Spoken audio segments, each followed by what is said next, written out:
இந்த தமிழக வெற்றி கழகம் சார்பில் அவர் வைத்திருக்கக்கூடிய மிக முக்கியமான வாதம், தமிழ்நாடு அரசினுடைய காவல்துறை இந்த வழக்கை விசாரிப்பதில் தங்களுக்கு முழுமையான நம்பிக்கை இல்லை என அவர் குறிப்பிட்டிருக்கிறார்.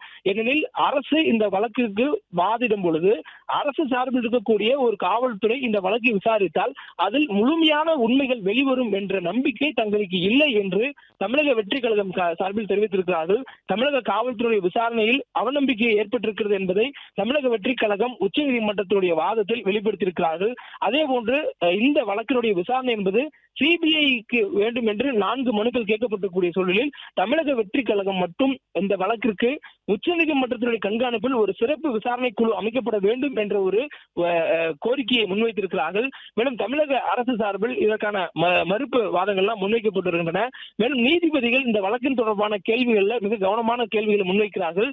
குறிப்பாக பரப்புரை தொடர்பாக வழிகாட்டு நெறிமுறைகள் வகுக்க வேண்டும் என்று ஏதேனும் வழக்குகள் நிலுவையில் இருக்கிறதா என்ற கேள்வியை உச்சநீதிமன்ற நீதிபதிகள் வைத்திருக்கிறார்கள். குறிப்பாக இந்த வழக்கை பொறுத்தவரையிலும் நீதிபதிகள் கேட்கக்கூடிய கேள்விகள் என்பது கடந்த காலத்தில் நடந்திருக்கக்கூடிய நிகழ்வுகளை கருத்தில் கொண்டும் தற்போது தாக்கல் செய்யப்பட்டிருக்கூடிய 5 மனுக்களை கருத்தில் கொண்டும் வைக்கக்கூடிய கேள்விகளாக மிக முக்கியமான கேள்விகளாக பார்க்கப்படுகிறது.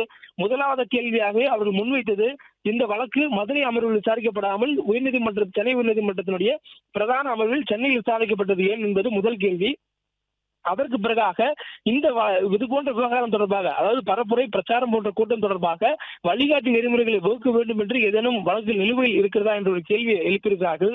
அதற்கு தமிழக அரசு சார்பில் ஒரு பதில் அளிக்கப்பட்டிருக்கிறது.